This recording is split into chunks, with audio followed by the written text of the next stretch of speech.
আজকে দেখো না যে কোটি কোটি জনগোষ্ঠীর বেঈমান আমার দেশের এক ইমানদার, এক তাগড়া নওজোয়ান, এক যুবক আধিপত্যবাদের বিরুদ্ধে, আগ্রাসনের বিরুদ্ধে কথা বলেছে।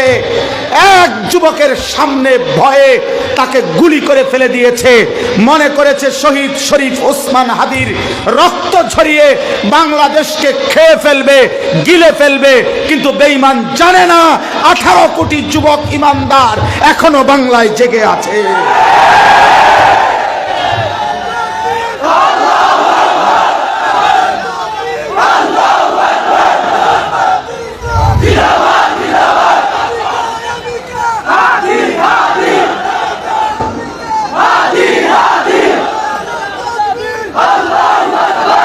যুবক এমন বাঁচা বাঁচো, মরিলে এমন মরা মরো।